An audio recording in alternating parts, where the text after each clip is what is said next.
Hi, this is Jackie, the West Fargo Public Library, Ask a Genealogist. Today I've got an interesting topic about how cooking can relate to family history research. So today it's cooking with genealogy. This was a topic that was kind of inspired by the author of One Book, One Community program for this fall. I've gone back to his first novel, The Kitchens of the Great Midwest. That particular novel was inspired by receiving 2 cookbooks from his mother's collection. And so that's kind of what I'm drawing for today. The first greatest source to find recipes and cookbooks will be your home. The thing that's really nice about these books, and that also occurred in the books that Straddle used for inspiration, each recipe is identified, and usually with the hometown of the person. Recipes are splotted and with mishaps on the covers and in the inside pages. Those will probably be the recipes that got used the most.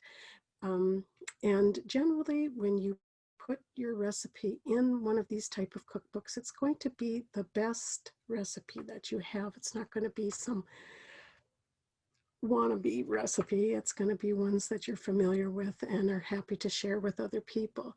So cookbooks can go long ways to help a genealogist give you a name, a date, and a place, but also to give you some of that soft information, how the people lived, what things were of interest, all of those sorts of conditions. So the next possible source for cookbooks would be libraries, private, public, and online. And so I've got 3 examples here.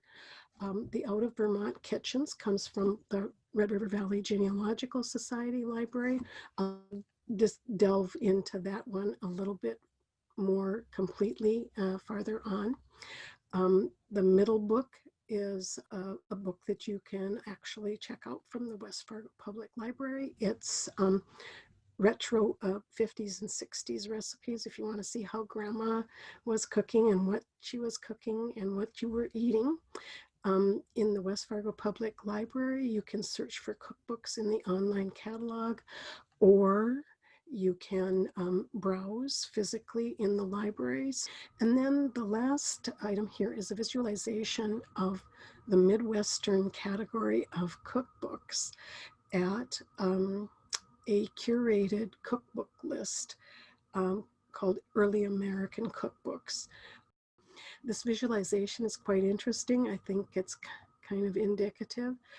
The largest number of these in the Midwest had the word MRS, of course, for Mrs., and Crisco. From that curated list, I did find this one, which I thought was quite interesting, since this is the 2020 is the 100th anniversary of the ratification of the women's suffrage amendment. This one was put out by a Washington State Equal Suffrage Association, and each of the recipes are also identified. There's a lot of suffrage quotations in the book too. The topical recipes and cookbooks, that often happens where somebody does a book about a specific kind, a genre of cooking. It is ethnic based in some cases. Other times it's groups of people that have gotten together and made their cookbook.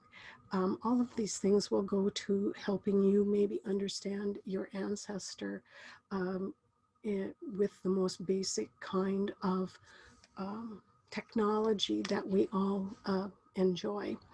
That is the cultural contribution of food.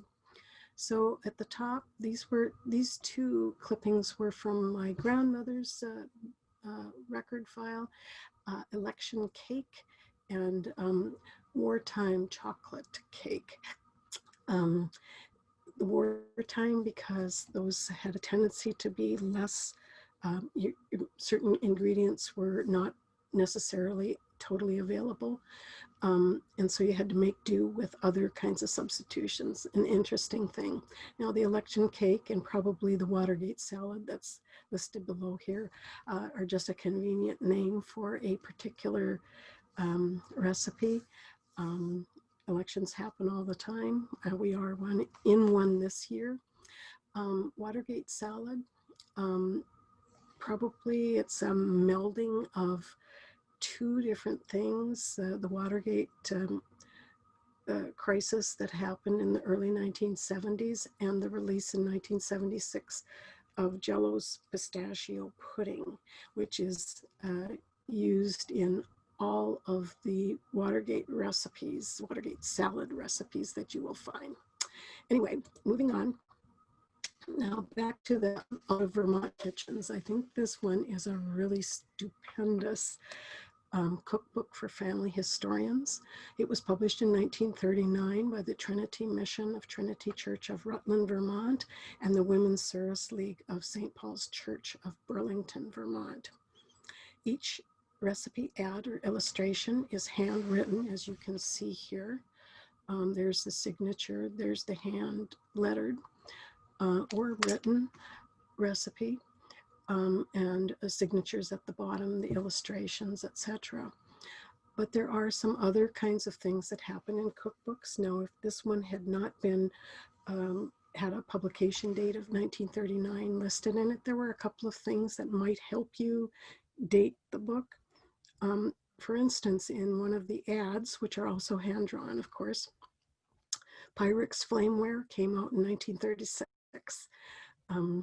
This ad here, the Ray Bean ad, has a drawing of the Trilon and Perisphere, which were part of the World's Fair of 1939 called the World of Tomorrow. Kind of an interesting thing to have put into an ad, but I'm glad they did. And then there are many examples of personal messages. I thought this one was really sweet. It was on a chocolate nut drop cookie, and it was Peggy D. Smith. I am now 11 years old, and these cookies, I have been making these cookies since I was 9. My friends and I like them very much. That would be a very sweet memory for somebody to pick up if Peggy D. Smith was in your family history. Okay, so if you would like further information on this topic or any other family history topic, contact via email. There's the address, or sign up for one-on-one assistance at West Fargo Public Library. Ask a Genealogist. Thank you and bon appetit.